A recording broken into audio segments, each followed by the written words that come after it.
Hello and welcome to the Attitude Academy. I am Turab Weather. Today we are discussing about company returns. सबसे पहले तो आज हम discuss करेंगे कि कंपनी रिटर्न्स होती क्या है, डिस्कशन क्या होता है और कैसे कैसे प्रोसेस करके या कौन कौन सी चीजें इसमें रिक्वायर्ड होंगी, लाइक बैलेंस शीट रिक्वायर्ड है या प्रॉफिट एंड लॉस रिक्वायर्ड है या आपके डायरेक्टर्स कौन से हैं या फिर आपने डीएससी लिया हुआ है कि नहीं हुआ है, डीएससी एक्चुअल में होता क्या है। तो वो सारी चीजें हम डिस्कस करेंगे इस वीडियो के अंदर। तो होप आप बने रहें हमारे साथ लास्ट तक। और आज हम आपको पूरा कंपनी रिटर्न्स का प्रोसेस समझाएंगे, एक्चुअल में क्या क्या नीड्स होती हैं कंपनी रिटर्न्स करने के लिए। तो उसके लिए हमने एक पीपीटी प्रिपेयर की है। इस पीपीटी के द्वारा हम आपको बताएंगे कि एक्चुअल में कैसे रिटर्न्स को आपको प्रोसेस करना है। तो सबसे पहले हम बात कर लेते हैं कि मीनिंग ऑफ कंपनी। एक्चुअल में मीनिंग ऑफ कंपनी है क्या। डॉक्यूमेंट आईटीआर 6 भरी जाती है, जैसा कि आप सभी लोग जानते हैं कि कंपनी रिटर्न्स के लिए आईटीआर 6 जाती है हमारी। तो आईटीआर 6 करने के लिए कौन कौन से डॉक्यूमेंट्स रिक्वायर्ड है और कंप्यूटेशन आईटीआर 6 का कैसे करना है हमें, वो सारा कंसेप्ट आज हम इस वीडियो के माध्यम से डिस्कस करेंगे। तो सबसे पहले बात कर लेते हैं meaning of company. Meaning of company से मतलब है जब आप किसी कंपनी का नेम सुनते हैं, जैसे अभी मैं अपनी कंपनी का नाम लूं तो यहाँ पे आता है एटीट्यूड एडोटेक प्राइवेट लिमिटेड। तो प्राइवेट लिमिटेड से सेंस में ही हमें समझ में आता है कि ये कंपनी का नाम है। या हम बात करें कि रिलायंस प्राइवेट लिमिटेड या लिमिटेड, इस तरह की चीजें सुनते हैं तो उससे समझ में आता है कि ये एक कंपनी है। तो कंपनी की डेफिनेशन यही है कि एक कंपनी या एक एसोसिएशन जो बहुत सारे बंदों को इकट्ठा करके काम करवा रही है या कर रही है, ठीक है, मगर उसने अपना रजिस्ट्रेशन कराया हुआ है इनकम टैक्स एक्ट। पहले हमारा चलता था 61, उसके बाद कंपनी एक्ट में चेंज हुआ और वो 2013 में एक्ट हमारा कंपनी का अभी जो है थोड़ा सा डेवलप हुआ है, ठीक है। तो ये सारी चीजें 2003 के अकॉर्डिंग, 13 के अकॉर्डिंग यहाँ पे हमारी कंपनी एक्ट में आएंगी। तो प्राइवेट लिमिटेड कंपनी होती है, पब्लिक कंपनी होती है, गवर्नमेंट कंपनीज होती हैं, फॉरनर्स कंपनीज होती हैं, नॉन प्रॉफिट कंपनी होती हैं या होल्डिंग और सब होल्डिंग कंपनीज भी होती है। जैसे रिलायंस ग्रुप की बात करें तो रिलायंस ग्रुप जो है होल्डिंग कंपनी है और रिलायंस ग्रुप के अंदर आपकी जियो अगर बोले तो जियो जो है वो उसकी एक सब होल्डिंग कंपनी है, ठीक है। उसके बाद बात करें कंपनी में जो पर्सन्स होंगे वो कौन कौन पर्सन्स इनरोल होते हैं या कौन कौन से पर्सन्स इंपॉर्टेंट रोल प्ले करते हैं आपकी एक कंपनी के अंदर। तो सबसे पहला रोल तो होता है डायरेक्टर का। कंपनी सेक्रेटरीट होता है, डायरेक्टर होता है, ऑडिटर होते हैं और शेयर होल्डर्स होते हैं। तो डायरेक्टर, कौन कौन से डायरेक्टर आपने डिक्लेयर किए हैं उनको पहले डिक्लेयर करना पड़ता है कंपनी जब आप रजिस्टर कराने जा रहे हैं कंपनी रजिस्ट्रार में। ऑडिटर्स कौन कौन हैं उसके ऑडिट करने वाले, मतलब जो टैक्स की ऑडिट करेंगे या बैलेंस शीट ऑडिट करेंगे या प्रॉफिट एंड लॉस का ऑडिट करेंगे। उसके बाद कंपनी सेक्रेटरीट होते हैं, शेयर होल्डर्स होते हैं, कंपनी के शेयर्स किसने लिए हुए हैं, उनका कितना कितना परसेंट शेयर है, वो सारी चीजें हम डिक्लेयर करते हैं यहाँ पे, ठीक है। अब अगर हम स्टेप्स की बात करें, अगर एक एनुअल रिटर्न भरने की बात कर रहे हैं कंपनी के, तो कुछ स्टेप्स होते हैं। सबसे पहले तो आपके पास डिजिटल सिग्नेचर डीएससी जो मैं बोल रहा था, डीएससी आपके पास होना चाहिए। उसके बाद डायरेक्टर का डिन आपके पास होना चाहिए, डायरेक्टर आइडेंटिफिकेशन नंबर बोलते हैं इसको, ठीक है। उसके बाद फॉर्म्स होने चाहिए आपके पास जो भी फिलिंग्स में रिक्वायरमेंट है और डॉक्यूमेंट्स होने चाहिए। सिन लिया होना चाहिए आपने कंपनी का, कॉर्पोरेट सर्टिफिकेट होता है एक तरह का ये भी। उसके बाद आप एनुअल रिटर्न पे जाते हैं, मतलब ये सारे डिक्लेरेशन आपके पास होनी चाहिए, उसके बाद आप अपना कंपनी का रिटर्न कर सकते हैं। तो ये सारी चीजें रिक्वायरमेंट है आपको। तो अगर कंपनी रिटर्न्स की बात करें या कंपनी की हम बैलेंस शीट्स या प्रॉफिट एंड लॉस देखने की बात करें तो एमसीए 21 पोर्टल होता है यहाँ पे। तो एमसीए 21 पोर्टल में होता क्या है एक्चुअल में, ये सारी चीजें रिक्वायर्ड होती हैं जब हम बात करते हैं। तो balance sheet profit and loss आपको जरूरी है जब आप कंपनी रिटर्न्स में जाएंगे। तो कंपटीशन ऑफ इनकम टैक्स होना चाहिए, डेप्रिसिएशन ऑफ असेट्स आपके पास होना चाहिए और सबसे इंपॉर्टेंट चीज है कि टैक्स का ऑडिट आपने कराया होना चाहिए, तभी आप कंपनी की रिटर्न भर सकते हैं। अदरवाइज आप कंपनी की रिटर्न नहीं भर सकते जब तक आपने किसी सीए वगैरह से ऑडिट नहीं कराया होगा, ठीक है। तो अब हमारे सामने इंपॉर्टेंट डॉक्यूमेंट जो दो निकल के आए हैं, वो निकल के आए हैं बैलेंस शीट हमारी और उसके बाद हमारा निकल के आया प्रॉफिट एंड लॉस। तो हमारे पास पहले से बैलेंस शीट रिक्वायर्ड है हमें, यानी इससे हमें एक चीज समझ में आती है कि हमें डे बाय डे ट्रांजेक्शन्स जो भी एक कंपनी के अंदर चल रही है वो सारी रिकॉर्ड करनी पड़ेगी। कहने का मतलब है कि मेंटेन बुक्स आपके पास आपकी पर डे की होनी चाहिए। एट द लास्ट में आपको ये समझ में आ जाना चाहिए कि आपके पास कितना प्रॉफिट है, कितना लॉस है, कितना आपकी एसेट्स है, कितना डेप्रिसिएशन है उनपे, वो सारी चीजें। तो दो डॉक्यूमेंट हो गए। उसके बाद इक्विटी रेशो क्या है, लाइबिलिटीज क्या है, असेट्स क्या है, ये बैलेंस शीट से क्लियर हो जाएगा हमारा। उसके बाद अगर हम बात करें बैलेंस शीट्स की, तो अगर शेड्यूल 6 की बात करें तो शेड्यूल 6 में कुछ इस तरह की बैलेंस शीट दिखाई जाएगी। शेयर कैपिटल्स क्या है, शेयर होल्डर फंड्स कितने हैं आपके, ठीक है, करंट रेशो कितनी है आपकी, लाइबिलिटीज कितनी है, करंट लाइबिलिटीज कितनी है, शॉर्ट टर्म्स कितनी है, तो ये सारी चीजें मैंने बैलेंस शीट का पूरा स्ट्रक्चर यहाँ पे समझाया है। शेयर कैपिटल्स क्या है, कैपिटल्स की जो शेयर्स हैं स्टॉक्स की वो किन किन रेशो में बांटी गई है, ठीक है। रिजर्व एंड सरप्लस क्या होता है ये आपको समझ में आना चाहिए। कुछ स्पेशल फंड्स आपने अलग से कैलकुलेट करके रखे हुए हैं रिजर्व एंड सरप्लस के रूप में, वो क्या है आपके, और सारी चीजें आपको डिसाइड करनी पड़ेंगी यहाँ पे, ठीक है। मनी रिसीविंग अगेंस्ट शेयर, अगर आपने किसी को शेयर्स दिए हुए हैं और वो शेयर होल्डर्स आपके शेयर्स वापस करके कुछ मनी ले रहा है, तो मनी आपको रिसीव हो रही है और शेयर आप बेच रहे हैं, तो वो आपको डिफाइन करना पड़ेगा। कहने का मतलब है पूरी कंप्लीट बैलेंस शीट आपके पास होनी चाहिए। शेयर्स एप्लीकेशंस मनी होनी चाहिए, ठीक है। लॉन्ग टर्म्स आपने कोई लोन वगैरह लिए हैं बैंक से, डिवेंचर हैं आपके पास, बॉन्ड हैं, डिपॉजिट अमाउंट है, तो वो सारी कैलकुलेशन आपकी कैलकुलेट की हुई पहले से होनी चाहिए। आपकी डिफरेंस टैक्सेबल लाइबिलिटी क्या है आपकी, लाइबिलिटीज कौन कौन सी हैं, डेटर्स कौन से हैं, क्रेडिटर्स कौन से हैं, ये आपको पता होना चाहिए at the time of liability जब आप अपना इनकम टैक्स भर रहे हैं, ठीक है। लॉन्ग टर्म प्रोविजंस कौन से हैं, प्रोविजंस का मतलब होता है कि नेक्स्ट मंथ में जो अमाउंट पे करना है वो मैंने पहले से ही पे करके रख लिया, लाइक आउटस्टैंडिंग सैलरी टाइप, ठीक है। वो पे करने के लिए मैंने पहले से ही पे करके रख लिया बैलेंस शीट में दिखाने के लिए, और नेक्स्ट मंथ फिर मैंने उसे आउटस्टैंडिंग से पे कर दिया, तो उस तरह के कोई प्रोविजंस तो नहीं है आपके पास। शॉर्ट टर्म बोरिंग शेयर भी क्लासिफाइड एज, बैंक से आपने कोई लोन लिया हुआ है शॉर्ट टर्म्स के लिए, या फिर डिपॉजिट कहीं पे कराया हुआ है लोन एंड एडवांस के केस में, ठीक है। तो वो सारी चीजों को, यानी कहने का मतलब है कंप्लीट बैलेंस शीट आपको समझ में आनी चाहिए कि balance sheet as per the schedule 6 आपकी एक्चुअल में क्या है, उसमें कितने सिंडिकेटर्स हैं आपके, कितने डेटर्स हैं, कितने आपकी असेट्स हैं, लाइबिलिटीज हैं, कौन सी फिक्स असेट है, कौन सी करंट असेट है, वो सारी चीजें, ठीक है। करंट लाइबिलिटीज में आपके क्रेडिटर्स वगैरह आ जाएंगे, अनपेड डिविडेंड आ जाएंगे, इस तरह की सारी चीजें आपके पास होनी चाहिए, ठीक है। शॉर्ट टर्म प्रोविजंस कौन से हैं, लाइक प्रोविजन ऑफ टैक्स कौन सा है, प्रोविजन ऑफ एक्सपेंस, जैसे मैं सैलरी की बात कर रहा था, सैलरी का कोई प्रोविजन आपने एक्सपेंस दिया हुआ है, या और अदरवाइज कोई भी एक्सपेंस हो सकते हैं, ठीक है। तो ये सारी चीजें आपको चेक करनी पड़ेंगी। उसके बाद अगर हम बैलेंस शीट की असेट साइड पे आए, तो असेट साइड में भी मैंने आपको डिस्क्राइब किया अभी कि फिक्स असेट होती है, tangible asset, intangible asset, capital, आपका करंट असेट्स में आपका investment, trader receive, cash, bank, ये सारी चीजें आपकी बैलेंस शीट से रिलेटेड है।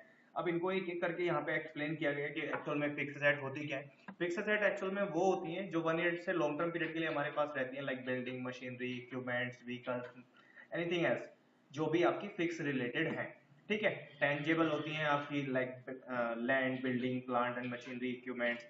इनटेंजेबल में आती हैं आपका ट्रेडमार्क, आपका रेपुटेशन, मतलब एक तरह से आपका नाम या गुडविल आप बोल सकते हैं आपकी, या कॉपीराइट्स बोल सकते हैं, या उसको आप पैटर्न्स बोल सकते हैं, तो वो सारी चीजें होंगी, ठीक है। वर्क इन आपकी कैपिटल वर्क इन प्रोग्रेस कितनी है, आपने कैपिटल कितनी लगाई है। इंटेंजिबल एसेट अंडर डेवलपमेंट कितनी है आपकी, जो डेवलप्ड हो रही है, लाइक कॉपीराइट कितना डेवलप्ड हो गया है, मतलब आपका नेम, आपकी ख्याति, या आप कितने फेमस हैं, वो सारी चीजें। डिफरेंस जो है टैक्स असेट्स मीनिंग क्या होता है, तो यहाँ पे वन बाय वन मैंने करके यहाँ पे सारी चीजें डिस्क्राइब की है।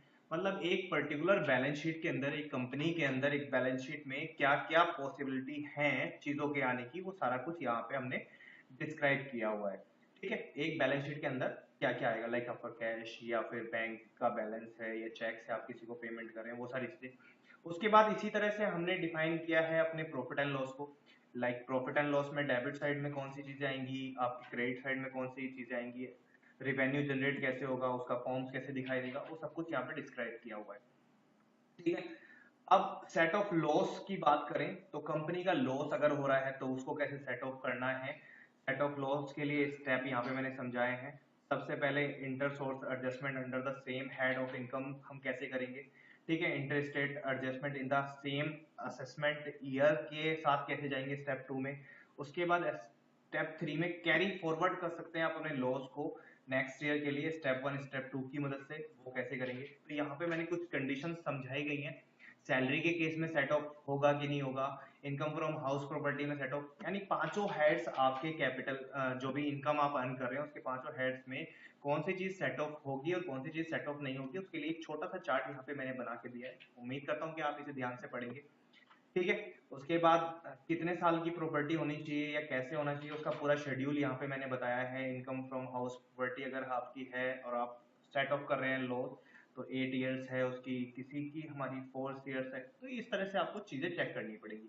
Adjustment of set of loss कैसे करेंगे वो यहाँ पे मैंने समझाया हुआ है पूरा। आप इसे टोटल डिस्क्राइब करेंगे कि आपका 16-17 में लॉस कितना था, 15-16 में कितना था, मतलब 8 साल का करंटली जो बीते हुए आपके 8 साल हैं उसमें आप कितना कितना प्रॉपर्टी थी और क्या क्या था वो आप सब यहाँ पे यूज करेंगे।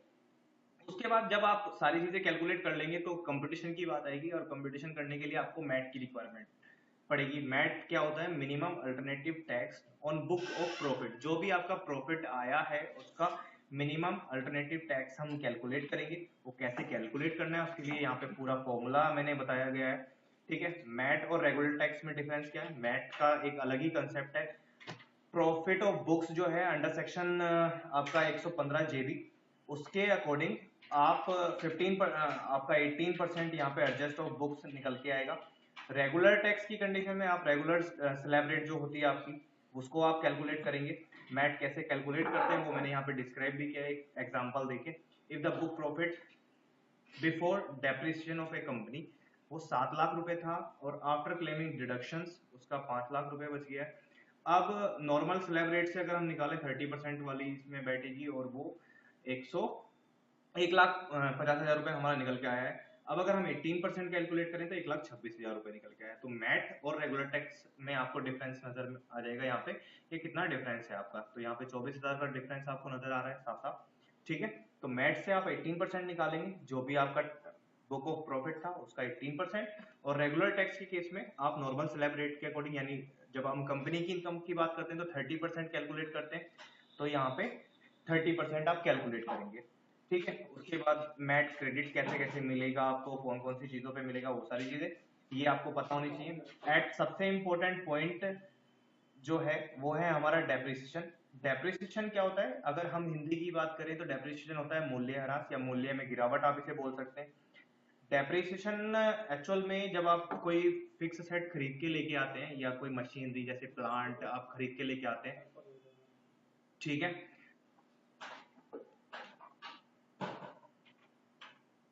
तो डेप्रिसिएशन हम कोई फिक्स सेट खरीद के लेके आए हैं। फिक्स सेट में हुआ क्या है, एक पर्टिकुलर वैल्यू पे हमने फिक्स सेट खरीदी और उसकी मार्केट में वैल्यू जो है वो अराउंड 10 ईयर्स तक 10 साल तक है हमारी। तो एक दो तरह के डेप्रिसिएशन मेथड होते हैं, एक होता है हमारा स्ट्रेट लाइन मेथड जिससे सेम रेट पे घटता रहता है अमाउंट, और एक होता है डिमिनिशिंग मेथड या रिटर्न डाउन वैल्यू भी बोलते हैं आप उसे। पहले साल जितने परसेंट पे लगा, मान लीजिए 1 लाख रुपए की कोई चीज थी उस पर 10% टैक्स लग गया, तो जितना 10% कम होके लगा नेक्स्ट ईयर उस पे ही अमाउंट पे लगेगा जितना 10% कम होके आया है। उसके बाद नेक्स्ट ईयर 10% ही निकालेंगे मगर उस अमाउंट पे निकालेंगे जो घट गया है अमाउंट।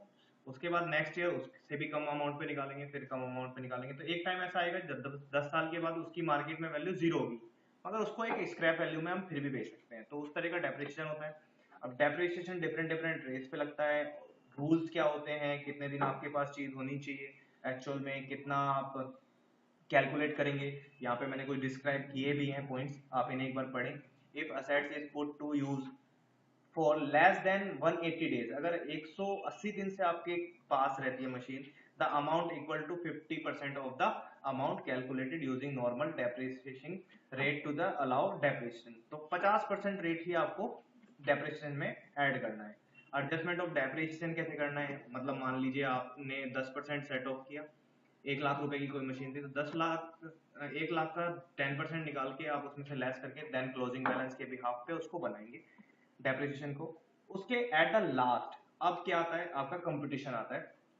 डेप्रिसिएशन आपने निकाल लिया, आपने सारी वैल्यू की कैलकुलेशन कर ली, सब कुछ कर लिया, अब आपको कंपटीशन करना है। कंपटीशन के लिए फॉर्मूला ये होता है आपके पास net profit of statement of profit and loss account. Profit and loss से आपका प्रॉफिट निकल के आ गया, उसके बाद उसमें ऐड कर देंगे depreciation as per the company act. उसके बाद आप उसमें से घटाएंगे इनकम टैक्स, लेस कर देंगे। टैक्सेबल इनकम आपकी निकल के आ जाएगी। सेट ऑफ करेंगे अपने लॉसेस, जो भी आपके लॉस हुए हैं वो आप यहाँ पे घटा देंगे। अगर कोई डिडक्शन ले रहे हैं अंडर चैप्टर 6 की ए की, यानी 80C से लेके 80U तक की कोई डिडक्शन है तो वो आप लेस कर देंगे।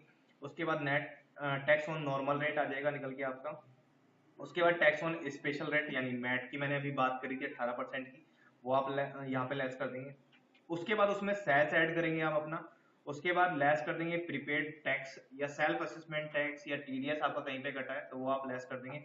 तो नेट आपका निकल के आ जाएगा टोटल पेबल या रिफंडेबल, आपको टैक्स पे करना है या आपको गवर्नमेंट रिफंड करेगी। ठीक है, मैट के लिए प्रोविजंस क्या है बुक ऑफ में वो आप यहाँ पे देख सकते हैं।